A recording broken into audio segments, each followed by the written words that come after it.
علمتنا وعلمنا ما ينفعنا وزدنا علما وبارك لنا في علمنا وارزقنا الإخلاص في القول والعمل كاملا وعلما نافعا لا ينسى وتوفيقا دائما وصحة ويقينا وعافية. اللهم افتح لنا كل خير ويسر لنا كل أمور. اللهم انصر المجاهدين وارحم المستضعفين ودمر أعداء الدين واطمس على أموالهم آمين يا رب العالمين. Alhamdulillah kaum muslimin rahimani wa rahimakumullah, kita berjumpa kembali dalam pengajian hadis Nabi sallallahu alaihi wasallam. Insyaallah pagi ini tanggal 26 Januari 2025 kita lanjutkan pengkajian kitab Al-Muharrar Al-Hadithi. Insyaallah sekitar 1 jam, kemudian nanti kita akan buka soal jawab baik yang berkaitan dengan tema maupun secara bebas. Nah, untuk kitab Al-Muharrar Hadithi ini kita masih membahas pada kitab Thaharah dan kita sudah sampai pada hadis yang ke-14. Faqala al-muallif hafizahullah wa rahimahullah. Hadis yang ke-14, an Yunus an Ibn Shihab, dari Yunus dari Ibnu Shihab. Ibnu Shihab adalah Zuhri, gurunya Imam Malik. Anna Atha bin Yazid al-Laythi, bahwasanya Atha bin Yazid al-Laythi akhbarahu anna Humran, bahwasanya Humran maula Uthman bin Affan, mantan budaknya Uthman bin Affan radhiyallahu anhu. Akhbarahu anna Uthman bin Affan, bahwasanya Uthman bin Affan radhiyallahu anhu da'a biwudu'in, dia meminta air wudu. Fatawadda'a, lalu dia berwudu, faghasala kaffaihi, lalu dia membasuh kedua telapak tangannya, thalatha marratin, 3 kali. Thumma tamadmad, kemudian berkumur-kumur, wastanthara, dan istinthar setelah istinsyak. Thumma ghasala wajhahu thalatha marrat, kemudian membasuh wajahnya 3 kali. Thumma ghasala yadahu al-yumna, kemudian membasuh tangannya yang kanan, ilal mirfaqi, sampai siku, thalatha marratin, 3 kali. Thumma ghasala yadahu al-yusra, kemudian membasuh tangannya yang kiri, mithla dzalik, semisal itu juga, yaitu sampai siku 3 kali. Thumma masaha ra'sahu, kemudian beliau mengusap kepalanya, yaitu 1 kali. Thumma ghasala rijlahu al-yumna, kemudian membasuh kakinya yang kanan, ilal ka'baini, sampai kedua mata kaki, thalatha marrat, 3 kali. Thumma ghasala rijlahu al-yusra, kemudian membasuh kakinya yang kiri, mithla dzalik, semisal itu, yaitu sampai mata kaki 3 kali. Thumma qala, kemudian berkata, ra'aituku, melihat Rasulullah sallallahu alaihi wasallam tawadda'a, telah berwudu, nahwa wudu'i hadza, semisal wuduku ini. Thumma qala Rasulullah sallallahu alaihi wasallam, kemudian beliau bersabda, man tawadda'a, barang siapa yang berwudu, nahwa wudu'i hadza, semisal wuduku ini. Thumma, kemudian qama, dia berdiri, yaitu salat. Faraka'a raka'ataini, lalu dia salat 2 rakaat. La yuhaddithu, dia tidak berbicara, fihima, pada 2 rakaat tadi, nafsahu, kepada dirinya sendiri, alias dia khusyuk. Ghufira lahu, pasti diampuni untuknya, ma taqaddam, apapun yang sudah lewat, min dhanbihi, dari semua dosanya. Qala Ibnu Shihab, berkata Ibnu Shihab Az-Zuhri, wa kana, dan adalah ulama-ulama kami, yaqulun, mereka mengatakan, hadzal wudu'u, ini wudu yang 3 kali ini, asbaghu ma yatawaddau bihi ahadun, paling sempurnanya sesuatu yang digunakan untuk berwudu oleh seseorang, lis-salati, untuk salat. Hadis muttafaqun alaih. Wa hadza lafdhu Muslimin, dan ini lafalnya Imam Muslim. Wa qala al-Bukhari, adapun Imam Bukhari lafalnya adalah thumma tamadmada, kemudian berkumur-kumur, wastansyaqa wastanthara, dan istinsyak dan istinthar. Jadi kumur-kumur, istinsyak, istinthar dalam 1 telapak tangan. Dan di sini disebutkan tambahan istinsyak, sementara dalam riwayat Muslim tadi tidak disebutkan. Kaum muslimin rahimani wa rahimakumullah, hadis ini menunjukkan bahwasanya cara berwudu Nabi Shallallahu Alaihi Wasallam yang paling sering beliau lakukan itu adalah wudu 3 kali. Meskipun beliau kadang-kadang juga berwudu 2 kali, kadang juga berwudu 1 kali, kadang juga berwudu campuran kali, karena ada 4 macam cara wudu yang sudah pernah kita bahas mungkin pada waktu yang lalu ya. 3 kali, 2 kali, 1 kali, atau campuran kali. Kemudian kita ambil beberapa faedah. Faedah yang pertama, hadis ini menceritakan tentang praktik wudu yang dilakukan oleh Utsman bin Affan. Dia da'a bi wudu, dia meminta air wudu. Ini menunjukkan bahwasanya cara mengajarkan ilmu yang paling bagus adalah langsung dengan praktek. Maka Sayyidina Utsman tidak dengan kata-kata, tapi langsung ambil air wudu supaya bisa dipraktekkan wudu sesuai sunnah baginda Rasul SAW. Karena apa yang dilihat oleh mata ini lebih membekas daripada apa yang didengar oleh telinga. Nah, kalau digabungkan antara telinga dan mata, maka ini lebih kuat lagi, sehingga dia sambil berkata-kata, sambil mempraktekkan, maka ucapan dia bisa didengar oleh orang yang mengaji kepada Sayyidina Utsman, dan perbuatannya bisa dilihat oleh mereka, sehingga jadilah lebih kuat. Kemudian kata-kata wadu, ini wawunya di fathah, dan ini berbeda dengan kalau wawunya di dhammah. Kalau wawu di dhammah itu artinya berwudu, kalau wawu di fathah artinya air wudu. Sama dengan sahur dan suhur ya. Suhur itu makan sahur, kalau sahur itu adalah makanannya nasinya. Demikian juga tuhur dengan tahur. Kalau tuhur dhammah itu bersuci, kalau tahur itu artinya alat bersuci, yaitu airnya. Nah, di sini biwuduin, dia minta air wudu, alat wudu.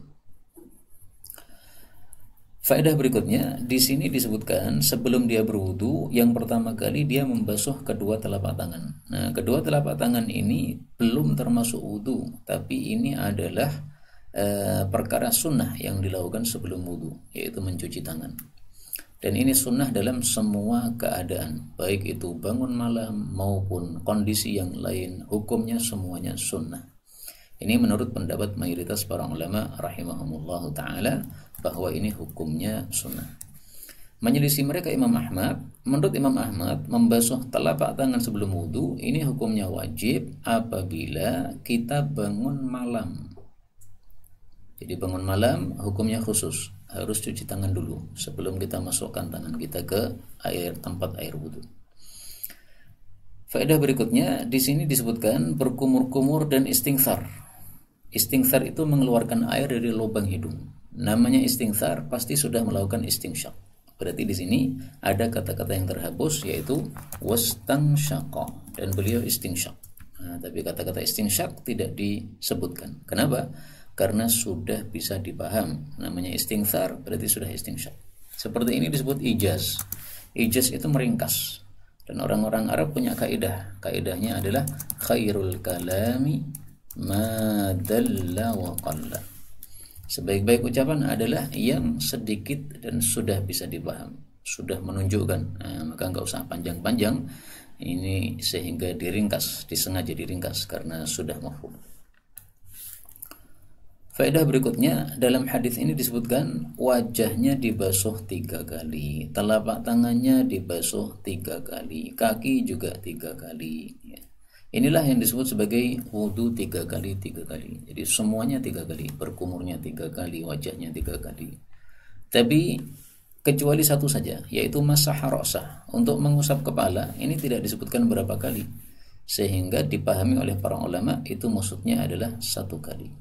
Maka wudu dengan berapa kali pun kepalanya tetap 1 kali, bukan 3 kali. Adapun hadis yang mengatakan kepala diusap 3 kali, riwayat Abu Dawud, hadisnya tidak disahihkan oleh para ulama rahimahumullah ta'ala.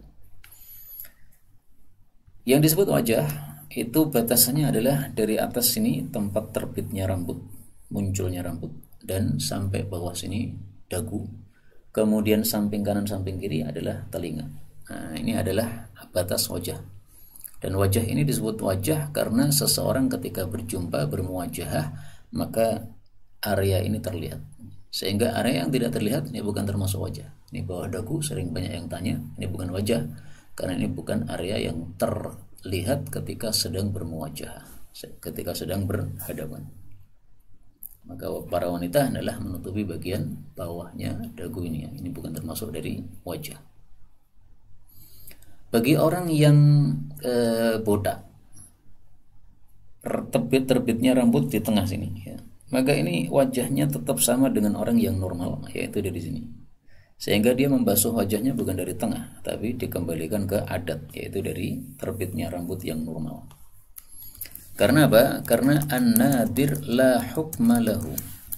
Karena yang jarang itu tidak mendapatkan hukum, sehingga dia dikembalikan kepada yang normal. Maka orang yang botak ini termasuk jarang dibandingkan dengan orang yang normal, maka ini hukumnya tidak dikasih hukum khusus, tapi sama dengan yang lainnya. Kemudian di sini disebutkan bahwa Nabi membasuh tangannya yang kanan dulu, bukan kiri dulu. Nah, ini disebut sebagai at-tayammun atau at-tayamun. Ada dua nama, ya. Tayammun berarti pakai tasydid pada mimnya. Tayamun berarti pakai panjang pada ya-nya. Artinya mendahulukan yang kanan. Dan tayamun ini hukumnya adalah sunnah. Sehingga kalau seseorang berwudu tidak tayamun, wudunya masih sah. Hanya saja tidak sesuai sunnah. Jadi tangan kiri dulu baru tangan kanan, sah, tapi tidak sesuai sunnah. Nah, mari kita sesuaikan sunnah sehingga pahalanya lebih banyak. Demikian juga untuk yang kaki, ya, kaki kiri kemudian kaki kanan. Nah, ini jangan dibolak-balik, karena kalau dibolak-balik meskipun sah tapi pahalanya jadi berkurang. Kemudian di sini disebutkan bahwasanya Sayyidina Utsman mengatakan, saya melihat Nabi berwudu nahwa, semisal wuduku ini. Beliau tidak mengatakan mithla. Apa perbedaannya antara mithla dengan nahwa? Kalau mithla itu semisal persis, dan untuk berwudu semisal persis dengan wudunya Nabi ini sangat susah, karena Nabi SAW orang yang sangat sempurna imannya, sehingga wudunya pun juga sempurna, ibadahnya sempurna. Nah, kita ini tidak bisa meniru sempurna seperti Nabi SAW. Makanya Utsman tidak mengatakan mithla, dia tawadhu, dia mengatakan nahwa, ya. Jadi nahwa itu serupa tapi tak sama. Kalau mithla semisal persis. Dan Rasulullah SAW dalam hadisnya juga menggunakan nahwa, man tawadda'a nahwa. Beliau tidak mengatakan mithla, karena akan menyusahkan umatnya kalau wudunya harus sama betul dengan wudu Nabi SAW, sama dari sisi zahirnya, sama dari sisi batinnya. Ini tidak mudah bagi umat Nabi SAW. Faedah berikutnya, di sini Nabi menghasung setelah berwudu kemudian salat. Nah, salat ini kalau tidak ada sebab-sebab yang lain, maka disebut sebagai salat sunnah syukrul wudu. Salat sunnah mensyukuri wudu. Setelah wudu kemudian salat sunnah. Dan ini dilakukan juga oleh Sayyidina Bilal, yang menyebabkan dia masuk surga dengan sebab setiap kali dia berhadas, dia kemudian berwudu dan dia melakukan salat. Tapi ada syaratnya, yaitu la yuhadditsu fihi ma nafsah, adalah khusyuk di dalam salatnya. Fadilahnya apa? Ghufira, pasti diampuni apa yang sudah lewat dari dosa, semua dosanya. Dzanbihi saya artikan semua dosa. Kenapa? Karena dzanbun ini adalah isim mufrad, kemudian dia mudhaf kepada ha. Nah, dalam ilmu bahasa Arab, kalau ada isim mufrad dan dia mudhaf, maka ini menunjukkan umum. Umum berarti semua dosa. Karena itulah sebagian ulama berpendapat ini semua dosa, yaitu dosa besar maupun dosa kecil. Hanya saja pendapat mayoritas ulama mengatakan bahwa dzanbun di sini maksudnya dosa kecil saja. Karena dosa besar berdasarkan hadis-hadis yang lain itu harus seseorang tobat darinya. Sehingga seseorang kerja di bank dengan gaji riba, ya, dia kemudian berwudu, dosa ribanya tidak dihapuskan. Kalau mau dihapuskan, keluar dari bank, cari kerja yang lain. Tetapi dosa-dosa kecilnya bisa dihapuskan dengan wudu tersebut. Dan di sini Rasulullah katakan mataqaddam, apa yang sudah lewat saja. Berarti dosa yang akan datang belum dijamin untuk diampuni. Dan para ulama mengatakan dosa yang akan datang dijamin untuk diampuni ini merupakan khususiyah bagi Rasulullah sallallahu alaihi wasallam. Sebagaimana kita temukan di dalam surah Al-Fath, inna fatahna laka fatham mubina liyaghfira laka Allahu ma taqaddama min dhanbika wa ma ta'akhkhara. Surat Al-Fath ayat yang kedua. Supaya Allah mengampuni untukmu apa yang sudah lewat dari dosamu dan apa yang akan datang. Nah, ini khusus bagi Nabi sallallahu alaihi wasallam. Karena itu semua hadis yang menjanjikan kalau kita melakukan suatu amalan tertentu, dosa yang akan datang semuanya dihapuskan, pasti hadisnya tidak sahih. Karena ini merupakan khususiyah bagi baginda Nabi sallallahu alaihi wasallam. Kalaupun ada dosa yang akan datang diampuni, itu hanya terbatas ya. Seperti misalnya puasa Arafah menghapuskan dosa setahun yang lalu dan setahun yang akan datang, hanya setahun saja. Tapi kalau semua total dosa yang akan datang dihapuskan, tidak mungkin sahih, karena itu bertentangan dengan apa yang sudah ditetapkan oleh para ulama tadi, yaitu khusus bagi baginda Nabi sallallahu alaihi wasallam. Faedah terakhir, ini wudu tiga kali, ini adalah wudu yang asbagh, yang paling sempurna. Artinya kalau ditambah lagi berarti malah tidak sempurna. Jadi wudu 4 kali tidak boleh. Itu malah dolim, sebagaimana sabda Nabi sallallahu alaihi wasallam, faqad asaa wa zalama. Rasulullah pernah berwudu 3 kali. Setelah itu kemudian beliau mengatakan, hadzal wudu, inilah wudu. Faman zada ala hadza, siapa yang menambah atas wudu ini, faqad asaa, berarti telah berbuat jelek, atau ta'adda, atau berbuat melampaui batas, wa zalama, dan berbuat zalim. Hadis riwayat Ibnu Majah sahih. Maka tidak boleh berwudu 4 kali, itu malah tidak sesuai dengan sunnah baginda Nabi sallallahu alaihi wasallam. Itu termasuk berlebih-lebihan di dalam berwudu, dan berlebih-lebihan dalam berwudu dilarang. Fil wudu'i israfun, di dalam wudu ada berlebih-lebihan. Wa fi kulli syai'in israfun, dan di dalam segala sesuatu ada berlebih-lebihan.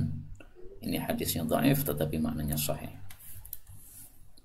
Sampai di sini sudah selesailah pembahasan kita untuk wudu yang paling sempurna, yaitu wudu 3 yang diajarkan oleh Sayyidina Uthman radhiyallahu anhu.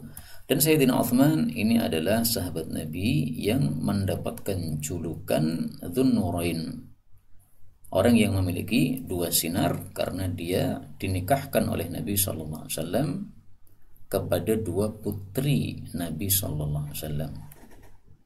Dan kisah pernikahannya itu bisa dilihat di dalam kitab Sunan Ibnu Majah.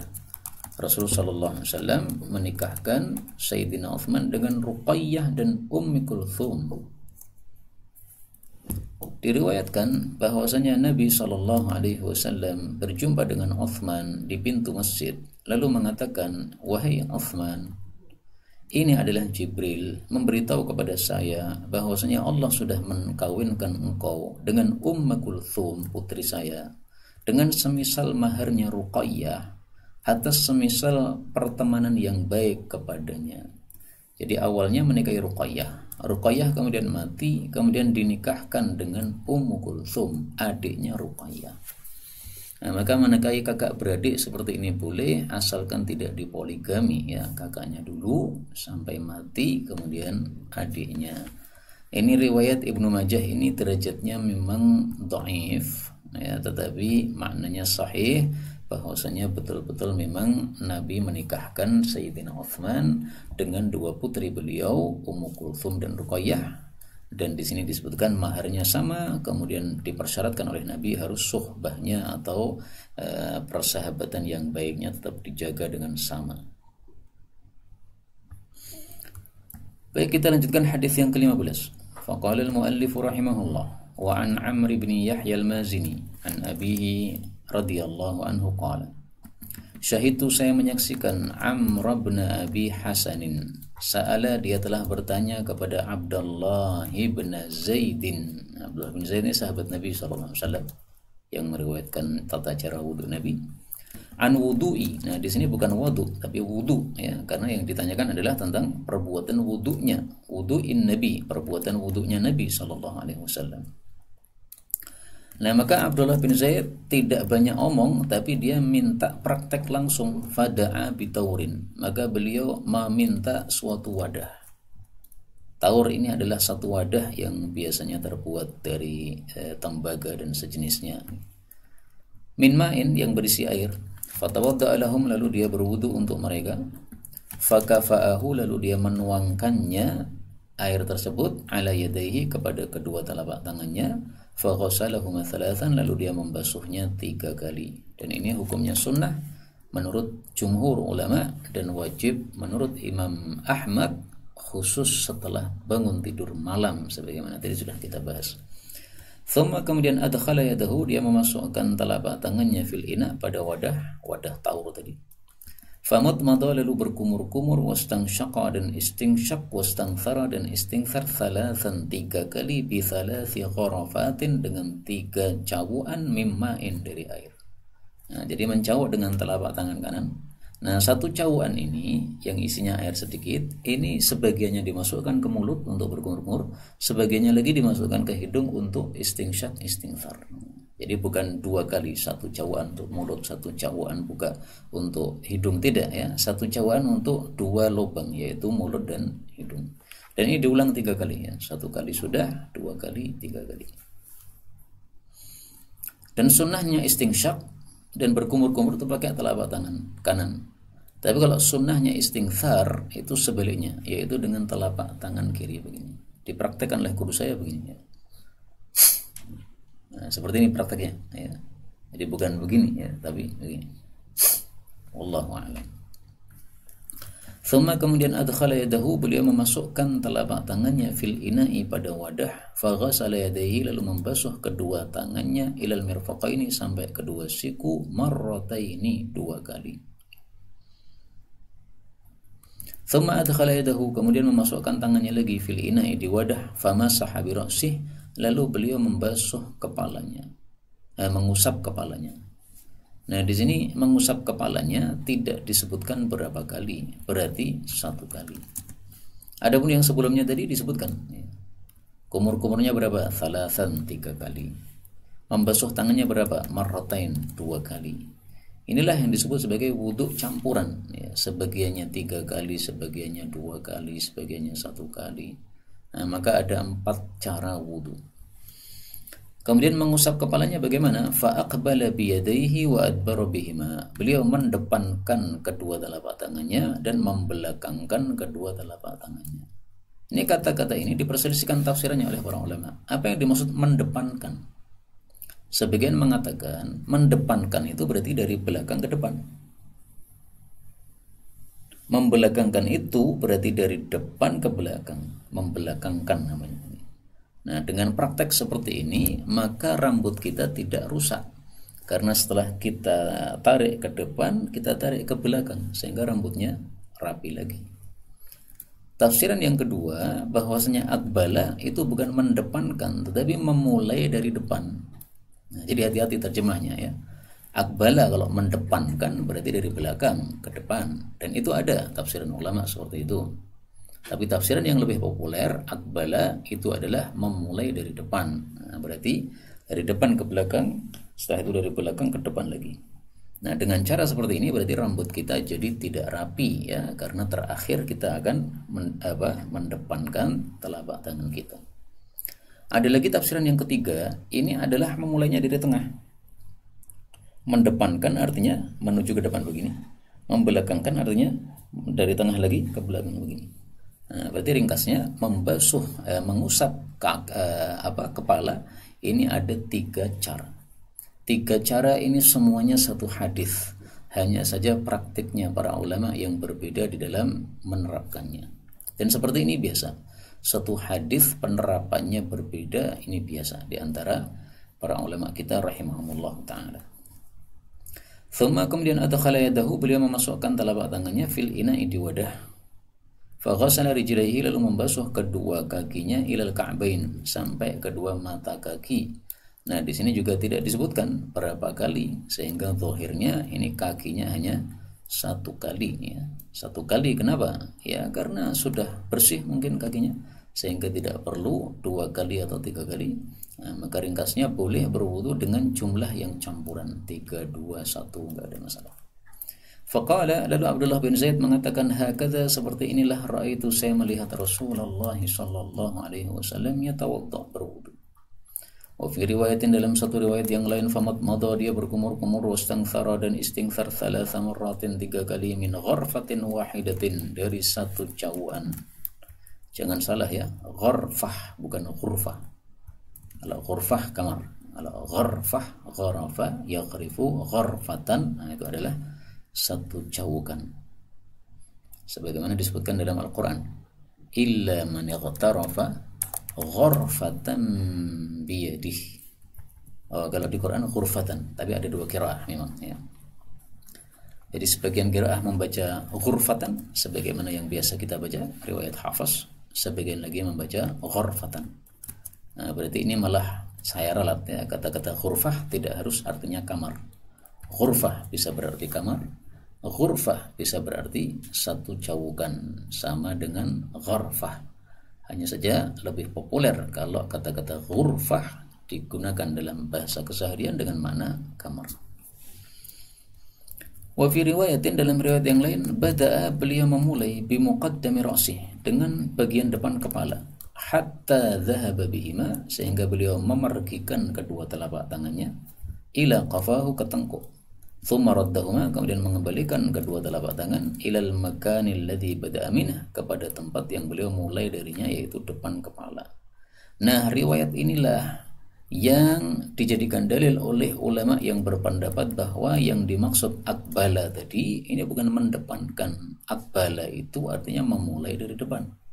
Karena di sini disebutkan bada'a bimuqaddam, memulai dari depan. Dan kaidahnya mengatakan al-haditsu yufassiru ba'duhu ba'dan. Hadis itu satu sama lain saling menafsirkan. Nah, sehingga kalau ada kata-kata akbala yang tidak begitu jelas maksudnya apa, pakai hadis yang lebih jelas, bada'a bimuqaddam, dimulai dari depan. Nah, maka itulah tafsiran untuk akbala. Dan karena hadis inilah, maka tafsiran yang memulai dari depan itu lebih populer dan lebih kuat menurut para ulama, karena apa? Ditafsiri dengan hadis yang lain. Tapi tetap saja 3 tafsiran tadi tidak berubah, tetap ada perselisihan pendapat para ulama rahimahumullah ta'ala.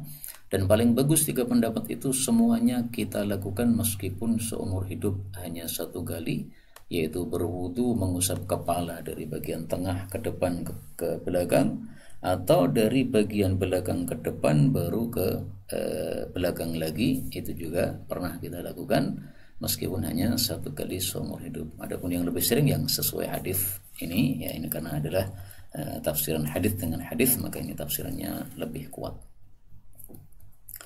Inilah kaum muslimin rahimani wa rahimakumullah, tata cara wudu Nabi sallallahu alaihi wasallam dari hadisnya Abdullah bin Zaid rahimahullahu radhiyallahu taala.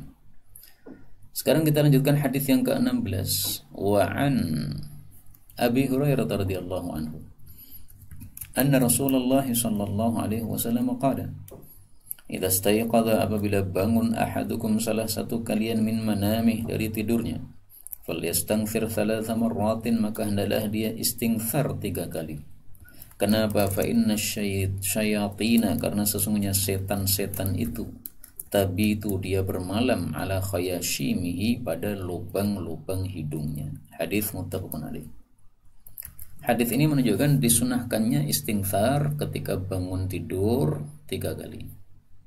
Jadi kalau tidak bangun tidur, istighfar 1 kali, silahkan. Tidak bangun tidur, istighfar 2 kali, silahkan. Tapi untuk bangun tidur, maka istighfarnya 3 kali. Dan ini perintah 3 kali, ini sunnah. Sehingga seandainya kita hanya 1 kali atau 2 kali, ya tidak berdosa, karena perintahnya hanya sunnah. Tapi alangkah bagusnya kita lakukan sesuai persis dengan sabda Nabi SAW. Dan di sini beliau menyebutkan ilatnya. Kenapa setelah bangun tidur kita disuruh istighfarnya 3 kali? Karena setan itu bermalam pada lubang hidung kita. Nah, kata-kata bermalam ini ada 2 tafsiran. Tafsiran yang pertama, betul-betul setan bermalam, berarti masuk di sini. Ini bermalam di situ, nyingsep di situ. Tafsiran yang kedua, ini maksudnya adalah kinayah, bahwasanya kalau kita tidak istighfar, maka nanti setan masih punya gangguan pada hidung kita, sehingga kita jadi malas untuk ibadah. Maka gangguan dari setan itu diungkapkan dengan ibarah seolah-olah setan berada pada hidung kita. Tapi kita punya kaidah, al-aslu fil kalami al-haqiqatu. Hukum asal suatu ucapan itu adalah hakikatnya. Jadi tidak usah ditakwili atau dikinayahi. Ya, bermalam ya bermalam. Ya, jadi setan betul-betul bermalam atau masuk pada lubang hidung kita. Nah, sehingga ini sesuai kaidah ini, maka tafsiran yang zahir atau yang hakiki itu lebih bagus daripada tafsiran yang kinayah atau majazi tadi. Kemudian di sini disebutkan istayqadha, bangun. Ini tidak harus bangun malam. Bangun tidur siang pun sama saja. Adapun tabi itu disebutkan bermalam, ini kharaja makharajal ghalib. Keluarnya karena kebiasaan. Kebiasaannya orang tidur adalah malam hari. Nah, sehingga baik itu bangun tidur siang maupun bangun tidur malam tetap hukumnya sama. Disunnahkan istighfar 3 kali pada lubang hidung kita. Caranya adalah kita ambil satu jauhan, masukkan pada lubang hidung, kemudian keluarkan dengan tangan kiri. Begini. Seandainya tangan kirinya tidak melakukan apa-apa, ya enggak apa-apa, karena ini hanya sunnah ya menggunakan tangan kiri ini. Apakah ada dalilnya menggunakan tangan kiri istighfar itu? Ada dalam kitab Sunan Nasa'i kalau tidak salah. Wa nathara biyadihil yusra. Diriwayatkan oleh Darimi, wa nathara, dan beliau istighfar biyadihil yusra, dengan tangan kiri. Juga diriwayatkan oleh Nasa'i, wa nathara, dan beliau istighfar biyadihil yusra, dengan tangan kiri. Nah, maka sunnahnya istighfar adalah apa? Dengan tangan kiri, sesuai hadis riwayat Nasa'i juz 1 halaman 67.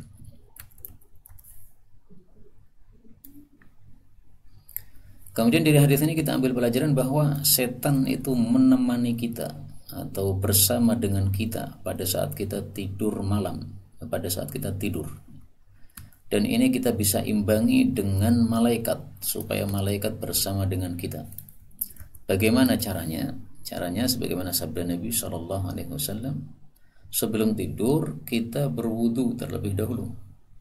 Karena kalau kita tidur sebelum tidur kita berwudu terlebih dahulu, maka Rasul bersabda, "Tahhiru hadhil ajsad tahharakumullah." Sucikanlah badan-badan ini, semoga Allah mensucikan kalian. Karena sesungguhnya tidaklah seorang hamba itu bermalam dalam keadaan suci kecuali malaikat bermalam bersama dia di dalam baju yang menempel pada kulitnya, ya, baju dalam. La yanqadibu, dia tidak membalikkan badan pada suatu saat dari waktu malam kecuali si malaikat mendoakan, Allahumma ghfir li 'abdika fa innahu bata tahira.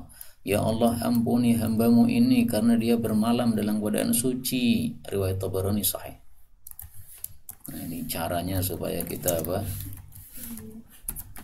bisa mengimbangi, ya, setan berada di hidung kita. Nah, kita imbangi dengan malaikat bersama kita di tubuh kita, sehingga nanti tidak akan terganggu oleh setan, sehingga kita bisa bangun malam dengan semangat untuk salat tahajud. Wallahu a'lam bishawab. Dan di sini ada tulisan yang salah, ya. Allahumma ghfiru, ini salah. Maksudnya Allah maghfir pakai sukun. Doanya malaikat tadi, ya Allah, ampunilah hambamu ini karena dia sudah bermalam dalam keadaan bersuci. Kita lanjutkan hadis yang ke-17. Qala al-muallif rahimahullah, an Aisyah radhiyallahu taala anha qalat, karena adalah Nabi sallallahu alaihi wasallam yu'jibuhu, menyenangkan beliau, maksudnya beliau senang, at-tayammuna, mendahulukan yang kanan. Dalam hal apa? 1, fi tana'ulihi, di dalam bersandalnya beliau. 2, wa tarajjulihi, di dalam bersisirnya beliau. Tiga, wa tuhurihi. Nah, di sini jangan salah, toknya di dhammah ya, karena ini artinya bersuci. Kalau tahur alat suci atau air untuk bersuci. Wa tuhurihi, dan bersucinya beliau. Yang keempat, wa fi sya'nihi kullihi, dan dalam semua urusan beliau secara umum ya. Hadis ini menunjukkan bahwasanya disunahkan kita melakukan sunnah tayammun. Dan tadi sudah saya sampaikan bahwa tayamun ini namanya ada dua. Ada tayamun, ada tayamun. Hanya saja nama tayamun ini lebih populer karena ini lafal dari muttafaqun alaih. Adapun lafal tayamun, yaknya panjang, itu hanya ada pada Sunan Nasa'i, tidak ada pada Bukhari dan Muslim. Tapi juga sahih hadisnya. Ini kita temukan ada 5, ini semuanya di Nasa'i ya. Jadi hadisnya Aisyah sama. Yuhibbut tayamuna. Nabi SAW menyukai tayamun, mendahulukan yang kanan. Yang dimaksud tayamun, mendahulukan yang kanan, ini adalah untuk perkara-perkara yang bersifat kemuliaan atau memuliakan anggota tubuh kita ya. Pakai sandal ini memuliakan kaki kita, bersisir ini memuliakan rambut kita, bersuci ini memuliakan anggota tubuh kita karena dibersihkan. Nah, maka yang dimaksud sya'nihi kulli, semua urusan itu adalah urusan yang termasuk bab-bab takrim atau kemuliaan tadi. Tapi kalau yang sebaliknya justru didahulukan yang kiri. Misalnya masuk kamar kecil, nah dahulukan yang kiri. Kenapa? Kamar kecil tempat yang kotor, ada najis padanya. Tapi kalau masuk masjid, tempat yang mulia, dahulukan kaki kanan. Seperti itu cara mengamalkan hadis ini. Jadi bukan betul-betul semuanya dahulukan yang kanan ya, tapi untuk bab-bab yang takrim. Kemudian tayamun ini hukumnya adalah sunnah. Karena di sini tidak diperintahkan oleh Nabi SAW, tapi beliau hanya melakukan. Nah, ada kaidah mengatakan al-aslu fi af'alin Nabi sallallahu alaihi wasallam lil istihbab. Hukum asal pada perbuatan Nabi sallallahu alaihi wasallam menunjukkan mustahab, sunnah, tidak wajib. Nah, sehingga mendahulukan yang kanan ini tidak wajib, tapi sunnah. Karena tidak diperintahkan oleh Nabi, tapi hanya af'al, perbuatan Nabi sallallahu alaihi wasallam. Dalam hadis ini maksud saya ya. Wa illa dalam hadis yang lain ada perintah untuk mendahulukan yang kanan ya. Kita tampilkan yang berupa perintah bi mayaminikum. Rasul sallallahu alaihi wasallam bersabda, "Idza labistum," kalau kalian berpakaian, wa idza tawaddatum, kalau kalian berwudu, fabda'u bima yaminikum, mulailah dengan yang kanan. Ini sahih riwayat Abu Daud. Nah, kalau di sini perintah, bukan hanya perbuatan. Hanya saja tetap saja hukumnya adalah sunnah, bukan wajib, sebagaimana dijelaskan oleh para ulama rahimahumullah taala bahwa hukum tayamun ini adalah sunnah, tidak wajib. Kemudian dalam hadis ini disebutkan Nabi SAW mendahulukan yang kanan dalam bersisir, dalam bersandal dan bersisir. Demikian juga selain bersisir adalah memotong rambut. Nah, maka potong rambut dahulukan yang kanan. Sehingga kalau kita potong rambut pada tukang cukur yang belum paham sunnah dan dia memulai yang kiri, jangan kita biarkan. Kita ajarkan kepada tukang cukur tadi sesuai sunnah. Pak, kanan dulu Pak, sesuai sunnah. Nah, supaya dia tahu berapa pahala yang kita dapatkan kalau si tukang cukur ini setelah tahu kemudian selalu mendahulukan yang kanan gara-gara kita tegur. Nah, maka akan mendapatkan pahala kita dari teguran tersebut. Dan ini mengingatkan kita cerita tentang Abu Hanifah rahimahullah. Abu Hanifah dulu bukan ulama, dia orang biasa. Suatu hari dia haji, kemudian dia cukur, maka dia berikan bagian kirinya kepada tukang cukur. Si tukang cukur mengatakan, kamu salah, dahulukan yang kanan. Ya, akhirnya dikasihkan yang bagian kanan. Maka Abu Hanifah ini delongop dia, ya. Merasa heran, masa saya kalah dengan tukang cukur lebih paham agama. Saking dia bingungnya sampai dia itu diam begini. Maka oleh tukang cukur ditegur lagi, kamu ini sedang haji, maka kamu jangan diam saja, kamu baca zikir, talbiyah dan sebagainya. Akhirnya dia kemudian membaca zikir kepada Allah Subhanahu wa taala. Akhirnya dia pulang dalam keadaan hatinya hancur dan dia kemudian sungguh-sungguh untuk belajar agama. Akhirnya menjadi seorang ulama besar, Abu Hanifah An-Nu'man. Semua orang tahu siapa beliau. Nah, ini kisahnya Abu Hanifah. Wallahu a'lam bishawab. Hadis berikutnya yang ke-18. Wa an Anas bin Malik radhiyallahu anhu qala, kana adalah Rasulullah sallallahu alaihi wasallam yatawadda, biasanya berwudu bil muddi dengan air 1 mud, wa yaghtasilu dan beliau mandi bis-sa'i dengan air 1 sa'. 1 sa' itu sama dengan 4 mud, ila 5 amdadin sampai 5 mud. Hadis ini menunjukkan bahwasanya mandi dan wudu tidak memerlukan banyak air, tapi untuk wudu cukup 1 mud, untuk mandi cukup 1 sa' sampai 1 sa' tambah sedikit, tambah 1 mud. Dan ini bukan berarti batasan, artinya wudu harus 1 mud, tidak ya. Ini maksudnya adalah 1 mud cukup. 1 mud itu kalau menurut jumhur ulama itu adalah 600 mili. 600 mili ya. Kalau ini berapa ini? Air minum kemasan 220 ya.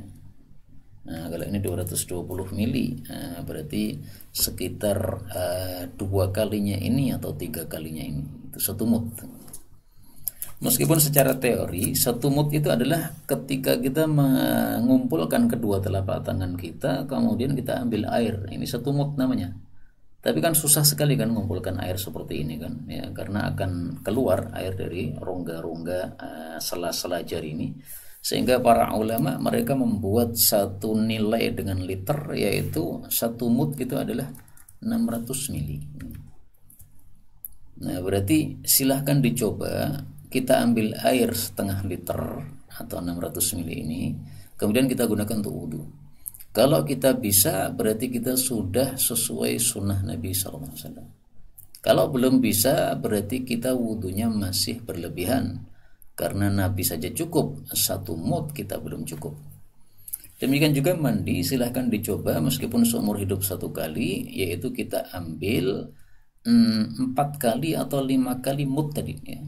Jadi 1 mud 600 mili. Nah, silahkan ambil 5 kalinya atau 4 kalinya. Kemudian digunakan untuk mandi. Mandi maksudnya mandi janabah, sehingga semua kepala kita basah semuanya dengan air 5 mud ini.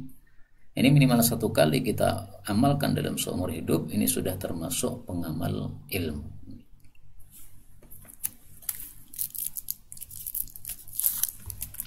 Dan ada perselisihan pendapat di antara para ulama tentang 1 mud itu berapa liter ya. Kalau jumhur mengatakan 1 mud tadi 600 mili ya, sementara mazhab Hanafi itu kasih lebih ya, mungkin sekitar 800 mili atau berapa saya lupa. Nah, untuk mengetahui hal tersebut, cara mengetahuinya dari kamus apa? Kalau di Maktabah Syamilah, di sini ada kamus namanya Mu'jam Lughatil Fuqaha ini. Nah, ini Mu'jam Lughatil Fuqaha. Kita tulis al-muddu, akan muncul penjelasan tentang mud. Nah, ini Mu'jam Lughatil Fuqaha. Al-muddu, dijelaskan di sini ya. Berapa itu 1 mud itu? Menurut mazhab Hanafi, yaitu adalah 1 liter, 1,32 liter. Ini adalah menurut mazhab Hanafi 1 mud. Tapi kalau menurut mazhab jumhur 687 atau 600 mili tadi. Nah, maka mazhab Hanafi lebih banyak ya, yaitu sekitar 2 kali lipatnya 1 liter. Baik, itulah penjelasan tentang al-mud menurut kamus Mu'jam Lughatil Fuqaha, kamus bahasanya para ulama. Alhamdulillah, kitab-kitab ini sudah sangat lengkap di tengah-tengah kita. sehingga kita bisa mengambil penjelasan para ulama dengan sangat-sangat mudah. Ini dari kitab Mu'jam Lughatil Fuqaha. Kita lanjutkan hadis yang ke-19. Wa an Al-Mughirah bin Syu'bah radhiyallahu anhu qala, kuntu adalah aku Mughirah ma'an Nabi bersama Nabi sallallahu alaihi wasallam fi safarin pada satu safar. Yang dimaksud safar ini adalah safar perang Tabuk tahun 9 Hijriah. Fa'ahwaitu maka saya julurkan tangan li anziya untuk saya cabut khuffaihi kedua khuf Nabi sallallahu alaihi wasallam. Faqala maka beliau bersabda, da'huma, biarkan kedua khuf itu. Fa inni karena sesungguhnya aku ini adkhaltuhuma, aku sudah memasukkan keduanya tahirataini dalam keadaan suci, yaitu sudah berwudu. Famasaha alaihima, lalu Nabi sallallahu alaihi wasallam mengusap di atas kedua khuf tadi. Ini mestinya kata-kata famasaha tidak usah tebal ya, karena ini sabda Nabi berhenti sampai fa inni adkhaltuhuma tahirain. Di sini sudah selesai sabda Nabi, kemudian famasaha alaihima, lalu beliau mengusap di atas kedua khuf. Hadis muttafaqun alaih, dan ini adalah lafalnya Imam Bukhari. Kaum muslimin rahimani wa rahimakumullah. Di sini kita sudah berpindah pembahasan ya. Kalau tadi pembahasan tentang wudu, nah sekarang ini pembahasan tentang al-mashu 'alal khuffain, mengusap khuf. Mengusap khuf disyariatkan di dalam Islam, dan ini masalahnya sebenarnya masalah fikih, tetapi seringkali para ulama-ulama ahli akidah mereka menyebutkan masalah ini dalam kitab-kitab akidah. Kenapa? Karena ini untuk pembeda antara ahlus sunnah dengan orang-orang syiah. Orang-orang syiah mereka tidak mengakui adanya syariat mengusap khuf, sementara ahlus sunnah mengakui adanya syariat mengusap khuf. Nah, karena ini ranah perbedaan antara ahlus sunnah dan orang-orang syiah, makanya kemudian sebagian ulama ahli akidah mereka menyebutkan masalah ini dalam kitab-kitab akidah. Contohnya misalnya kita coba buka kitab akidah At-Tahawiyah ya. Kitab akidah yang sangat bagus karya Al-Imam At-Tahawi rahimahullahu ta'ala.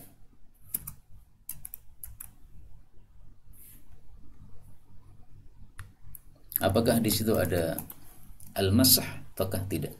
Nah, di sini ada. Imam Tahawi mengatakan wa naral masha 'alal khuffaini fis safari wal hadari kama jaa fil athari. Dan kami ulama-ulama ahlus sunnah wal jamaah, kami berpendapat adanya mengusap pada khuf, baik itu ketika safar maupun ketika mukim, sebagaimana disebutkan dalam hadis Nabi sallallahu alaihi wasallam. Nah, ini kenapa disebutkan dalam kitab akidah Tahawiyah ini ya. Ini gara-gara untuk membedakan antara ahlus sunnati wal jamaah dengan orang-orang syiah. Maka salah satu tandanya ya, kalau seseorang itu syiah, salah satu tandanya dia tidak mau mengusap khuf atau tidak mengakui adanya syariat mengusap khuf ini. Nah, kita ahlus sunnah alhamdulillah kita pelajari hadis-hadis Nabi dan kita sesuaikan perbuatan kita dengan hadis-hadis Nabi sallallahu alaihi wasallam yang sahih. Kita ambil beberapa faedah. Faedah yang pertama, Mughirah bin Syu'bah ini termasuk sahabat Nabi yang mulia. Adapun orang-orang Syiah mereka tidak suka dengan Mughirah, maka mungkin saja ya dengan sebab ketidaksukaan mereka itu akhirnya mereka tidak menerima syariat yang diriwayatkan oleh Mughirah dari Nabi sallallahu alaihi wasallam, yaitu syariat mengusap khuf ini.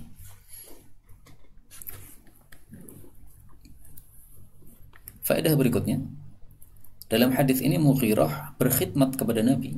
Nabi akan berwudu, maka dia ingin melepas khufnya Nabi tanpa diperintah Nabi sallallahu alaihi wasallam. Nah, seperti inilah yang diajarkan oleh Nabi kepada para sahabat-sahabatnya untuk memuliakan para ulama dan juga memuliakan orang-orang yang lebih tua ya. Karena Nabi dengan Mughirah lebih tua Nabi, dan Nabi adalah gurunya Mughirah sebagai gurunya Mughirah. Nah, maka di sini berkhidmat kepada guru, kepada ulama, kepada orang yang lebih tua. Rasul sallallahu alaihi wasallam bersabda tentang masalah ini, alimina, laisa minna, tidak termasuk dari golongan kami, orang-orang yang tidak memuliakan orang tua, tidak merahmati anak kecil, dan tidak mengenali haknya orang yang alim di antara kita. Hadis riwayat Ahmad sahih. Nah, maka orang punya ilmu ini hendaknya dimuliakan karena ilmu yang ada atau yang dititipkan oleh Allah Subhanahu wa taala kepada dirinya. Ya, hakikatnya kita memuliakan Allah karena diperintahkan oleh Allah Subhanahu wa taala. Faedah berikutnya, di sini Nabi mengatakan da'huma, biarkan wahai Mughirah. Ini seandainya Nabi tidak menjelaskan kenapa harus dibiarkan, ini mungkin menyebabkan sakit hatinya Mughirah. Dia mau membantu Nabi, malah Nabi enggak mau. Nah, akan mungkin bukan sakit hati, tapi menimbulkan tanda tanya dalam hatinya. Kenapa Nabi enggak mau saya bantu ini ya? Apakah tidak senang sama saya? Nah, supaya tidak muncul perasaan seperti itu, maka Rasulullah menjelaskan, karena saya sudah memasukkannya dalam keadaan suci. Yang dimaksud suci artinya beliau sudah berwudu sehingga kakinya ini sudah bersih dari najis dan sudah suci dari hadas. Setelah itu beliau memakai 2 khuf. Nah, bagi orang yang sudah memakai 2 khuf dalam keadaan sudah bersuci, nanti kalau batal maka dia bisa berwudu lagi tanpa melepas khufnya, cukup dia usap saja bagian atasnya. Yang diusap bagian atas, bagian bawah enggak usah. Kenapa? Karena di sini disebutkan alaihima, yang diusap bagian atas. Kalau ya bagian bawah diusap, maka ini tidak sesuai sunnah Nabi Sallallahu Alaihi Wasallam. Ada hadisnya memang mengusap bawah, tapi tidak sahih. Adapun yang sahih, ini perkataan Sayyidina Ali. Lau kana ad-dinu bir-ra'yi, kata Sayyidina Ali. Diriwayatkan di dalam kitab Abu Daud. Ali berkata, seandainya agama itu pakai akal, sungguh bagian bawahnya khuf lebih pantas diusap daripada bagian atas. Tapi saya melihat Nabi SAW mengusap bagian atasnya khuf, tidak mengusap bagian bawahnya. Ini yang sahih. Adapun yang mengusap bagian bawahnya ada juga riwayatnya, tetapi tidak sahih dari Nabi SAW. Nah, sesuatu yang tidak sahih tidak usah kita pakai.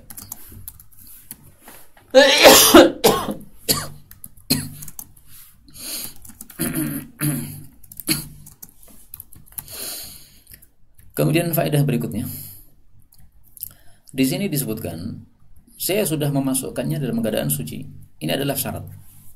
Artinya kalau dia belum memasukkannya dalam keadaan suci, belum memakainya dalam keadaan suci dari hadas, maka tidak bisa diusap, harus dilepas.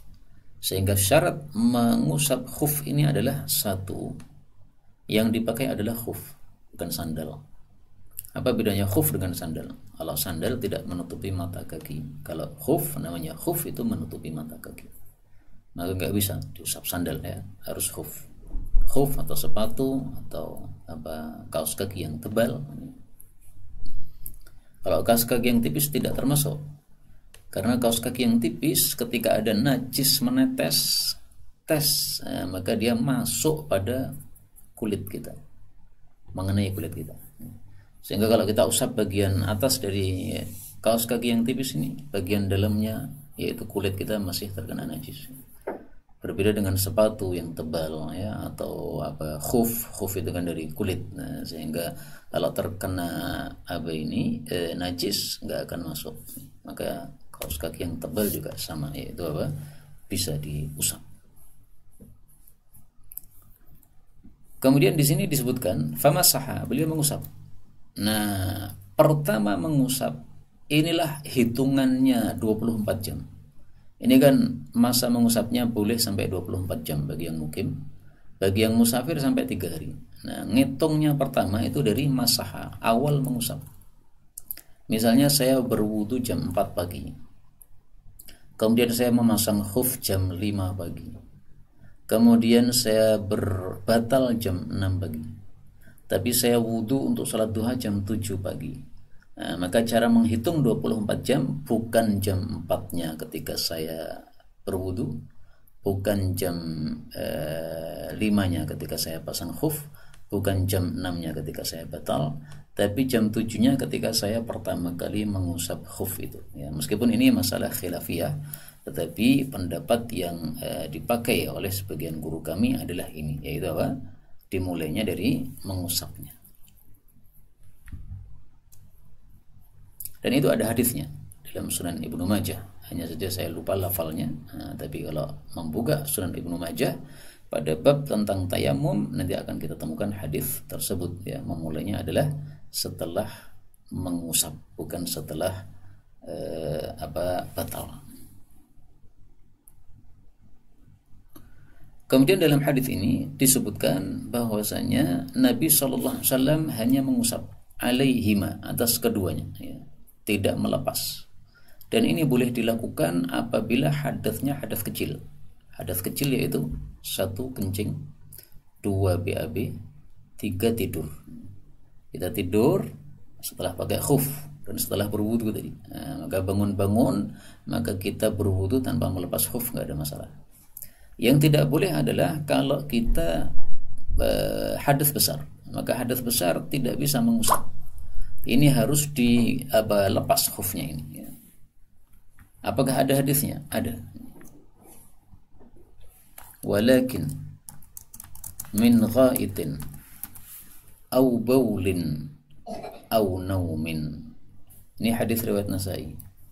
Dari Sofwan bin Asal, dia mengatakan, adalah Nabi SAW menyuruh kami apabila kami safar untuk tidak melepas khuf kami selama 3 hari 3 malam, kecuali dari sebab jenabah. Nah, kalau jenabah harus dilepas. Demikian juga dari sebab junub, dari sebab haid, mandi haid, maka dilepas. Walakin akan tapi boleh tidak dilepas min ghaid, dari BAB, wa baulin, BAK, wa naumin, dan tidur. Nah, maka ini semuanya hadis-hadis kecil, hadis riwayat Tirmidzi sahih. Inilah kaum muslimin rahimani wa rahimakumullah yang dapat kita pelajari pada pertemuan kali ini. Betulnya dari Allah Subhanahu wa taala. Kalaupun ada salahnya fa astaghfirullahal azim li wa lakum. Insyaallah hadis 20 dan seterusnya kita pelajari di waktu yang lain, karena ini sudah membahas bab yang lain, yaitu bab tentang istihadah. Istihadah adalah darah yang keluar dari seorang perempuan yang merupakan darah rusak, karena ada 3 darah yang keluar dari perempuan dari kemaluannya.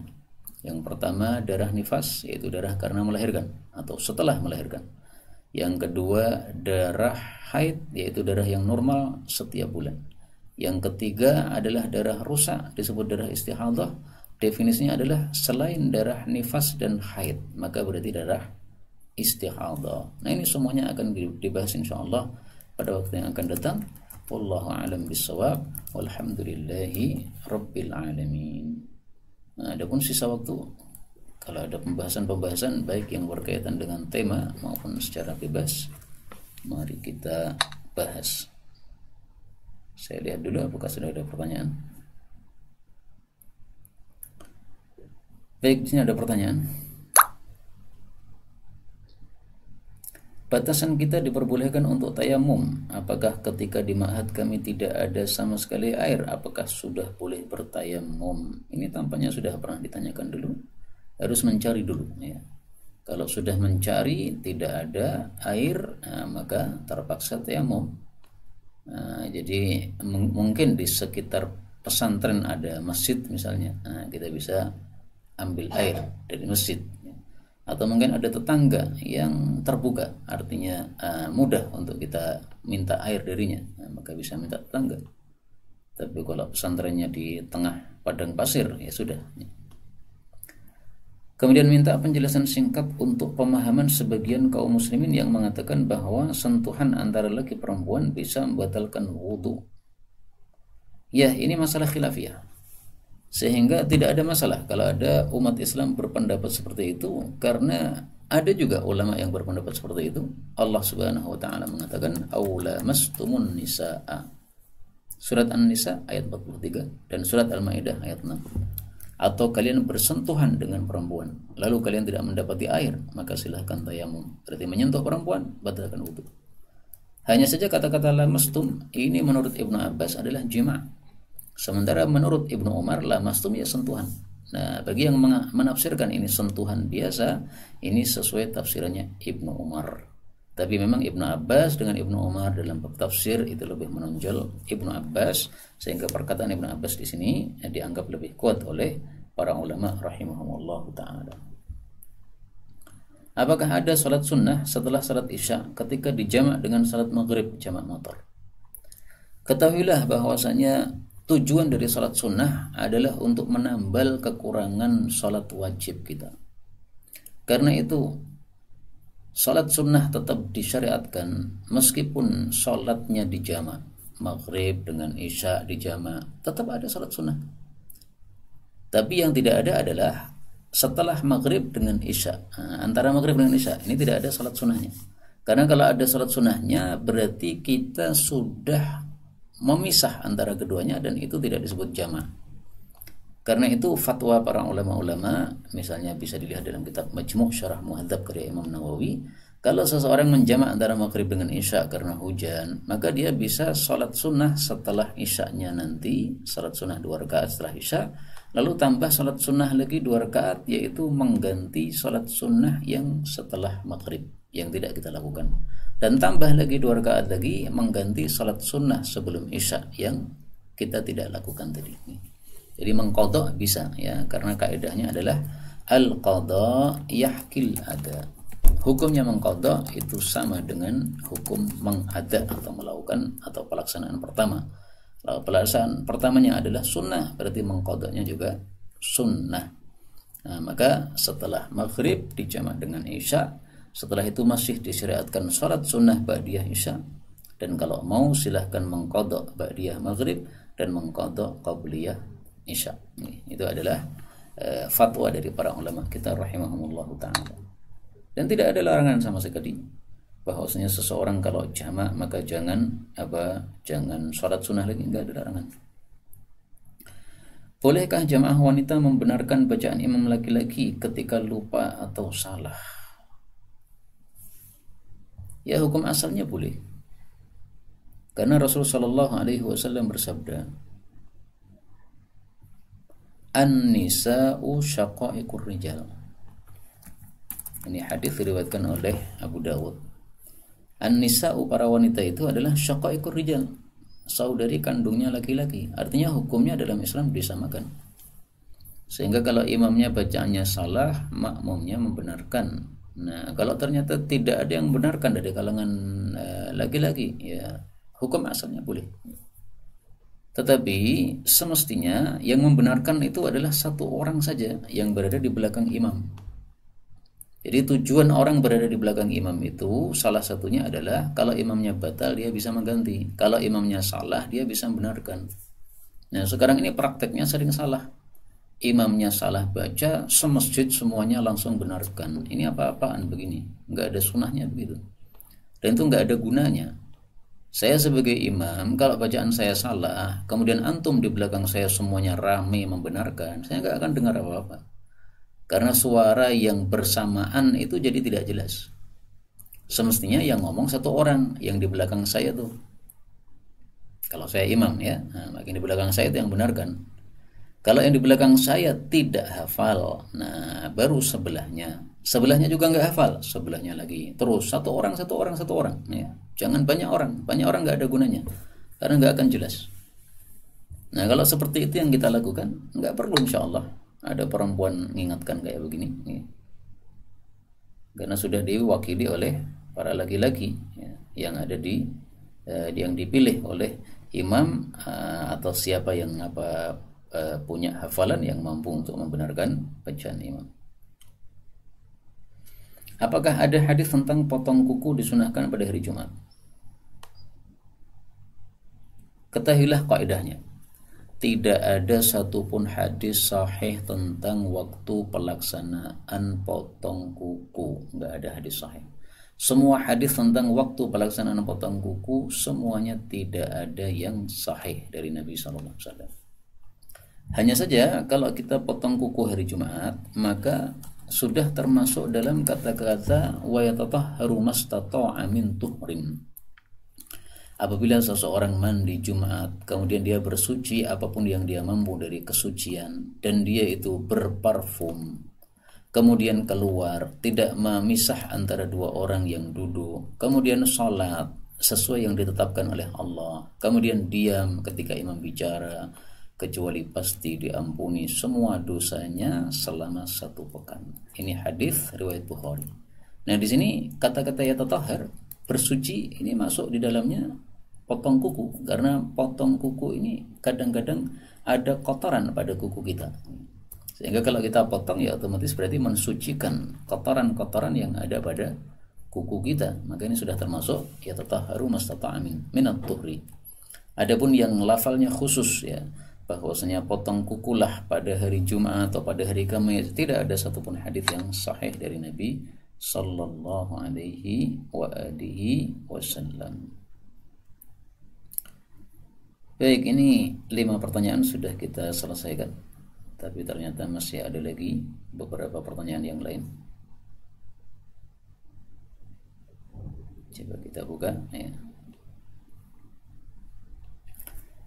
Yang pertama, apakah sama antara salat tarawih dengan qiyamul lail? Mana yang lebih afdal antara salat tarawih setelah Isya atau dilaksanakan di akhir malam? Apakah kalau kita sudah salat tarawih, apakah perlu salat tahajud lagi?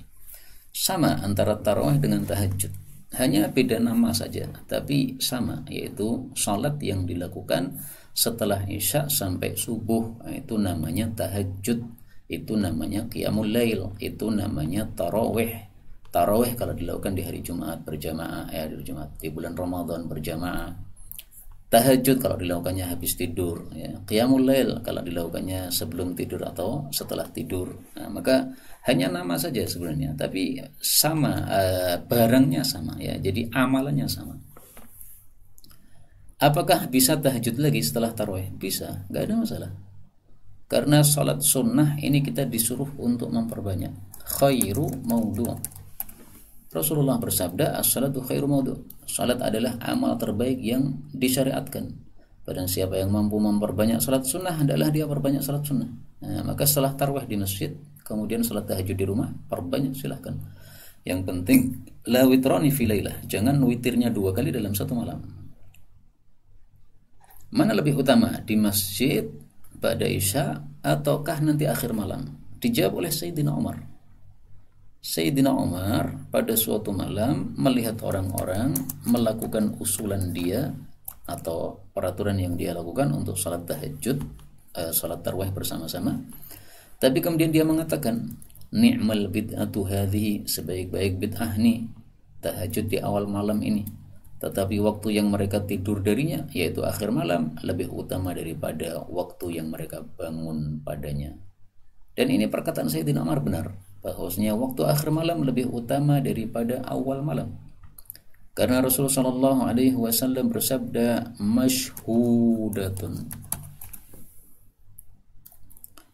Beliau mengatakan, falyutir akhiral lail. Siapa yang bisa bangun malam, silahkan witir akhir malam. Karena sesungguhnya salat di akhir malam disaksikan oleh malaikat, dan itu lebih utama. Jelas sekali sabda Nabi, riwayat Imam Muslim, lebih utama.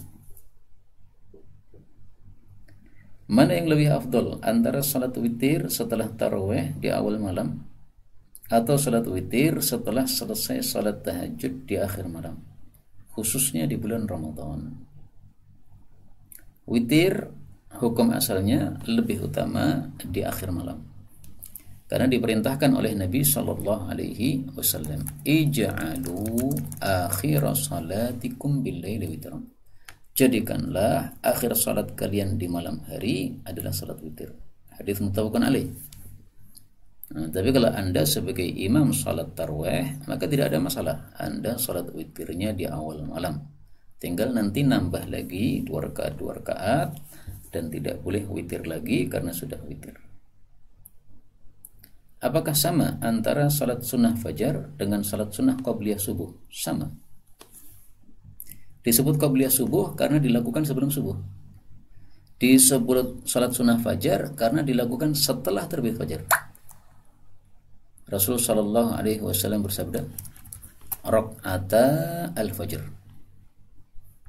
2 rakaat salat sunnah fajar. Khairun minad dunya wa ma fiha, lebih baik daripada dunia dan seisinya. Hadits riwayat Tirmidzi.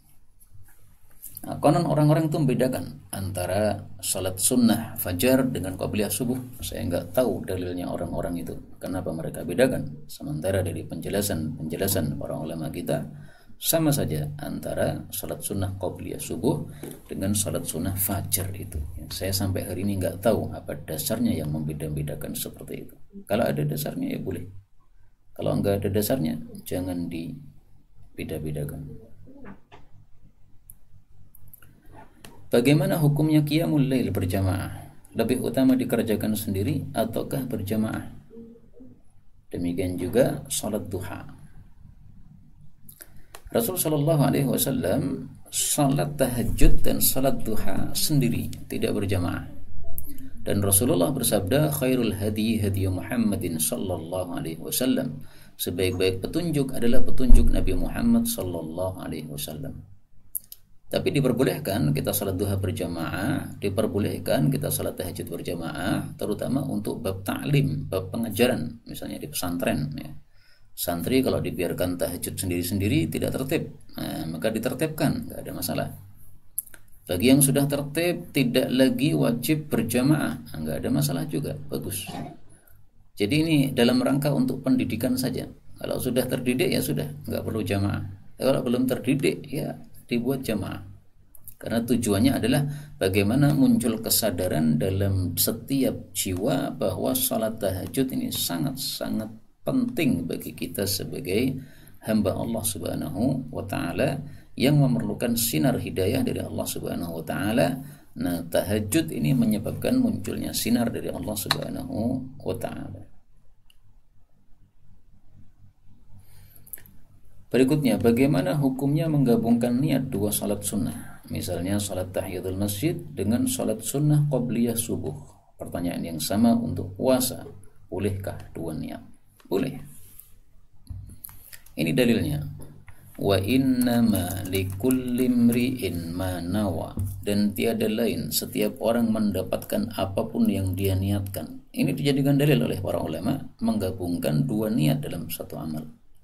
Dia meniatkan 2 dapat 2, dia meniatkan 3 dapat 3, meniatkan 4 dapat 4, ya, sesuai dengan apa yang dia niatkan. Hadis muttafaqun alaih.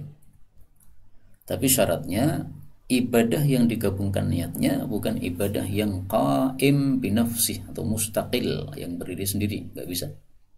Salat duhur nih berdiri sendiri, salat asar nih berdiri sendiri, sehingga tidak bisa kita salat duhur niatnya double duhur dan asar, nggak bisa. Tapi salat tahiyatul masjid ini bukan salat yang berdiri sendiri. Setiap salat yang dilakukan ketika kita masuk masjid namanya tahiyatul masjid. Nah, berarti bisa tahiyatul masjid digabungkan dengan qabliyah subuh. Bisa digabungkan lagi dengan niat salat istikharah. Karena istikharah ini juga bukan salat yang mustaqil. Tapi setiap salat yang kita lakukan, salat sunnah, yang setelah itu kita akan doa istikharah, itu namanya salat istikharah. Maka kita masuk masjid ini bisa niat 4. Salat sunnah syukrul wudhu karena habis wudhu, tahiyatul masjid karena masuk masjid, qabliyah subuh karena sebelum subuh, istikharah karena akan melakukan sesuatu. Maka langsung 4. Salat sunnah juga begitu. Pada jarak minimal berapa kilo seorang baru disebut safar ketika melakukan perjalanan, yang mana akhwat harus disertai mahram dan apakah itu wajib? Ini masalah khilafiyah. Tetapi mayoritas para ulama menganggap bahwasanya safar itu adalah 80 kilo. Sebagian lagi berpendapat 24 kilo berdasarkan hadis yang menyebutkan 3 farsakh, hadis riwayat Imam Muslim. Nah, 3 farsakh sendiri diperselisihkan oleh para ulama. Sementara Syekh Mubarakfuri menyebutkan angka 24 kilo untuk mengartikan kata-kata thalathati farasikh. Kalau sudah safar 3 farsakh, beliau salatnya 2 rakaat. Ini dalam bab salat qasar ya, tapi oleh para ulama disamakan dengan bab mahram. Ya berarti kita ambil yang mana? Kalau kita mengikuti yang jumhur 80 ya 80. Berarti mahramnya 80 kilo, qasarnya juga 80 kilo. Kalau kita ambil pendapat yang 3 farsakh ini, ya berarti mahramnya 24 kilo, tapi kosornya juga sama 24 kilo.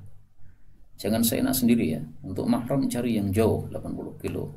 Untuk kosor cari yang dekat 24 kilo. Ini berarti maunya enaknya sendiri. Jangan begitu. Apakah itu wajib secara mutlak? Ya wajib. Kalau tidak pakai safar, tidak pakai mahram, berdosa. Karena Rasulullah Shallallahu Alaihi Wasallam bersabda, la tusafirum ra'atun.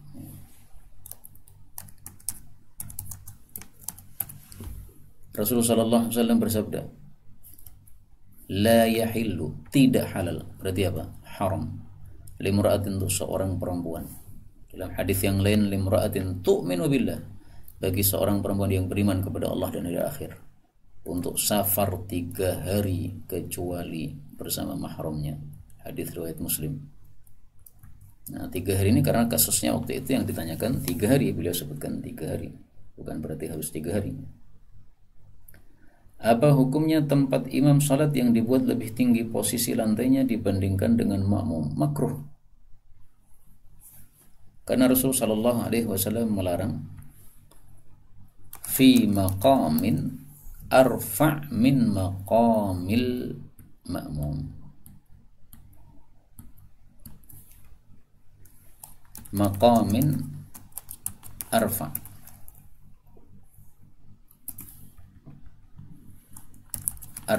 min maqamil ma'mum.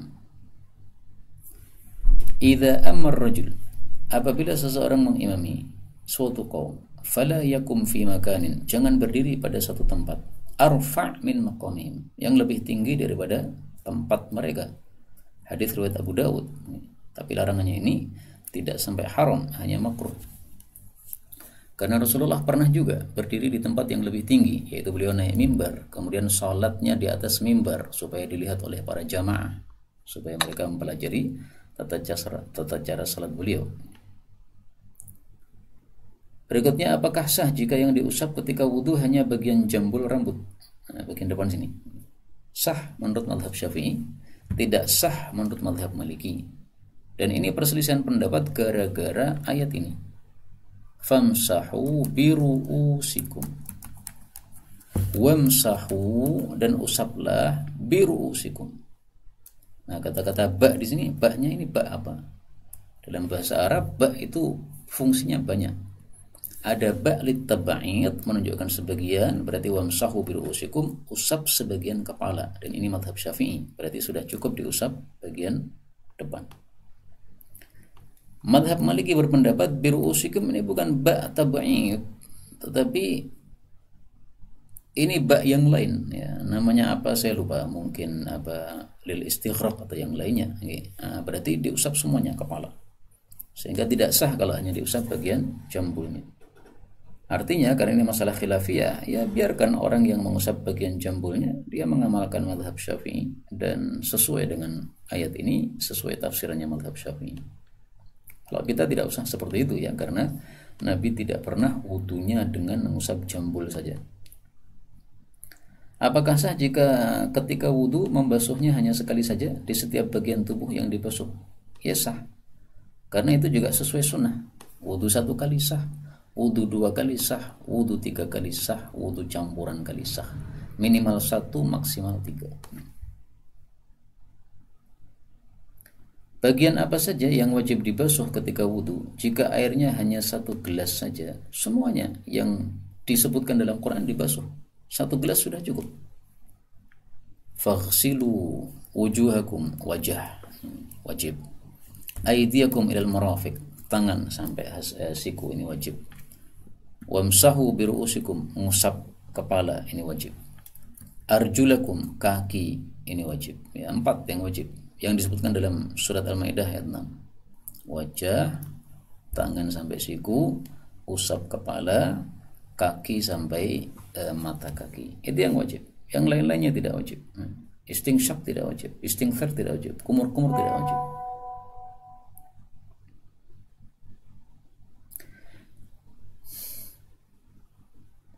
Sekarang nomor 11 ini. Masih ada 4 pertanyaan lagi. Apa hukumnya wanita yang sedang haid memegang mushaf Quran dan beriktikaf di masjid? Wanita haid jangan melakukan iktikaf di masjid. Karena iktikaf di masjid salah satu syaratnya adalah dia suci dari haid. Sehingga kalau sedang iktikaf kemudian haid, silahkan keluar. Karena kalau kita tinggal terus di dalam masjid dalam waktu yang lama, sangat dikhawatirkan kalau nanti akan mengotori masjid dengan darah haid tadi. Adapun membaca Quran, maka ada larangan, la uhillul Quran, saya tidak halalkan Quran untuk dibaca oleh wanita haid dan orang yang junub, tetapi tidak sahih.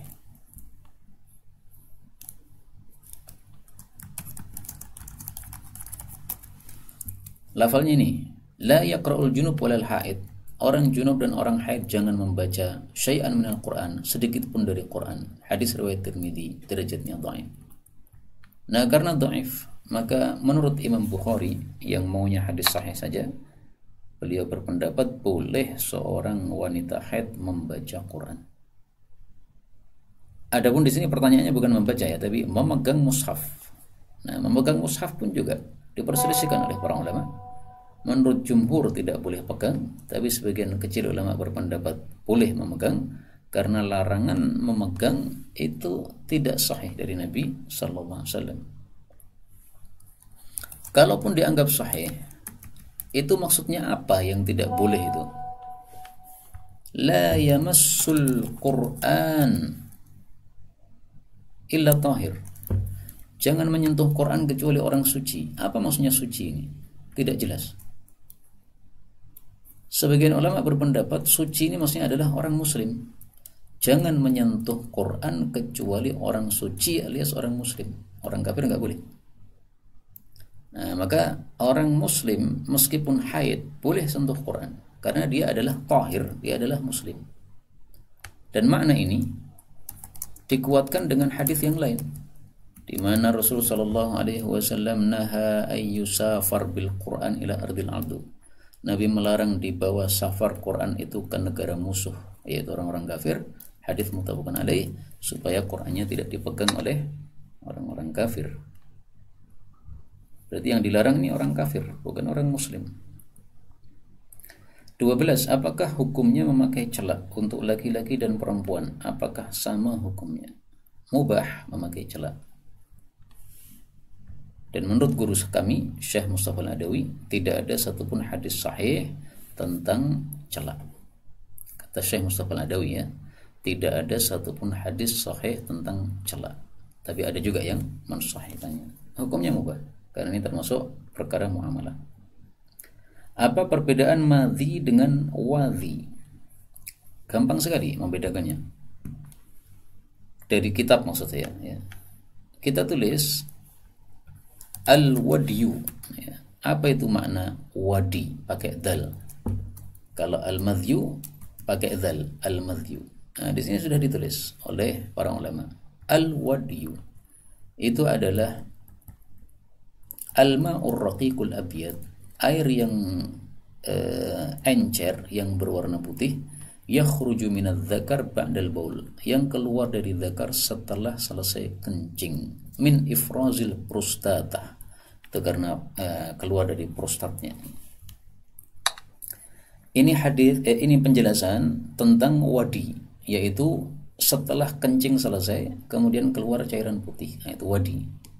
Kalau madhi, keluaran cair karena syahwat, melihat perempuan bersyahwat kemudian keluar cairan, melihat istri bersyahwat, menyentuh istri bersyahwat. Nah, terus bedanya dengan mani apa? Kalau mani itu adalah di akhir syahwat, hubungan suami istri keluar mani. Nah, di akhir syahwat keluar mani. Kalau madhi di awal syahwat. 14. Bagaimana jika kita sedang salat jamak matar, saat maghribnya kita batal, kemudian kita qadha maghrib sendiri tanpa jamaah, kemudian apakah boleh kita ikut menjamak salat isya berjamaah? Boleh kalau masih ada sebabnya, yaitu hujan. Karena sebabnya jamak adalah hujan. Jadi pada waktu maghribnya masih hujan. Kemudian setelah salam maghrib masih hujan. Kemudian kita mulai awal isya masih hujan. Nah, jadi hujan di akhir maghrib, hujan di setelah salam dari maghrib, hujan ketika takbiratul ihram salat isya. Nah, kalau masih hujan bisa. Tapi kalau sudah selesai hujan nggak bisa dijamak. Apakah boleh tabarruk kepada air sisa minum guru? Tidak ada dalilnya.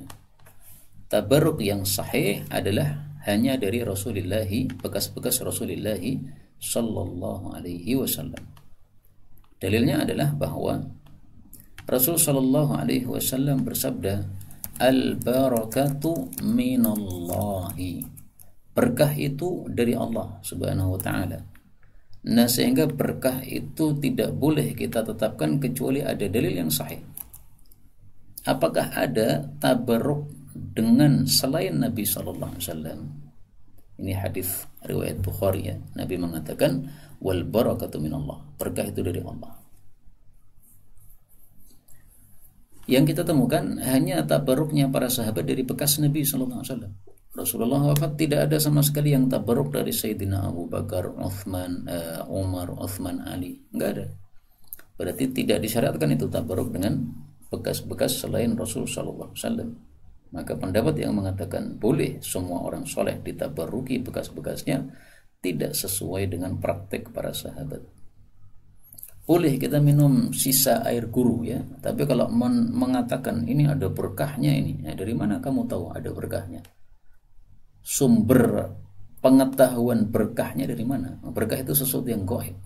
Kalau kita tidak tahu tapi kita mengatakan di situ ada berkahnya, berarti kita sudah menetapkan sesuatu yang gaib tanpa dasar. Ini termasuk rajman bil ghaib. Tidak boleh. Pertanyaan terakhir, apa hukum demokrasi dan apa hukum penerapannya? Hukum asalnya demokrasi haram karena tidak sesuai dengan syariah Islam. Dan demokrasi ini menyamakan antara pendapatnya maling dengan pendapatnya kiai, ya disamakan. Demikian juga demokrasi ini tidak mengindahkan hukum musyawarah yang sudah diajarkan oleh Islam. Demikian juga demokrasi ini tidak menempatkan para ulama pada tempatnya yang semestinya, tapi menyamakan mereka dengan orang biasa dan orang yang fasik dan orang yang jelek. Nah, maka tidak sesuai. Tetapi ketika kita dihadapkan pada masalah seperti coblosan, maka ini kembalinya kepada fatwa para ulama. Ya kan, ini masalah kontemporer di mana masuk di dalamnya ijtihad yang pantas para ulama untuk melakukan ijtihad padanya, sehingga mereka bisa menetapkan ini hukumnya menjadi mubah karena suatu udzur ya, karena adanya madarat yang dahsyat kalau kita tidak ikut mencoblos misalnya. Nah, itu jatuhnya ke ranah ijtihad atau fatwa para ulama-ulama kontemporer, karena ini memang masalah kontemporer dikembalikan kepada ulama-ulama kontemporer. Jadi konsep kita dalam masalah-masalah seperti ini adalah kembali kepada para ulama mutaqaddimin, ulama yang lalu kalau masalahnya sudah lalu. Kembali kepada ulama-ulama kontemporer kalau masalahnya kontemporer, karena ulama yang lalu tidak ada pembahasan pada mereka tentang masalah ini. Kemudian kalau itu adalah masalahnya khilafiyah, baik itu khilafiyah di kalangan ulama lalu maupun khilafiyah di kalangan ulama kontemporer, maka jangan kita saling bermusuhan. Mungkin kita punya kiai berpendapat ini coblos, ulama yang lain mengatakan tidak perlu coblos. Masing-masing orang ikuti kiainya masing-masing ya. Kamu yakin dengan kiai siapa? Yang kamu lihat takwanya bagus, ilmunya bagus itu siapa? Ya, kamu yakini, kamu ikuti, selesai. Nanti ada orang lain meyakini yang lain karena kenalnya dengan kiai yang lain, nggak ada masalah. Semuanya sudah mengamalkan perkataan Allah dalam Quran, fas'alu ahla dzikri in kuntum la ta'lamun. Tanyalah kepada ahlu dzikri, yaitu para ulama, kalau kamu tidak tahu. Nah, maka untuk masalah-masalah pelik, masalah-masalah kontemporer yang pelik, yang susah, kita jangan pakai pendapat pribadi, tapi kita ngikuti pendapat ulama-ulama kita rahimahumullah ta'ala.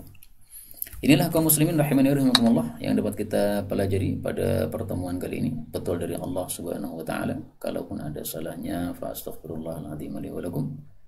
Subhanakallahumma rabbana bihamdika asyhadu an la ilaha illa anta astaghfiruka wa atubu ilaik. Walhamdulillahi rabbil alamin.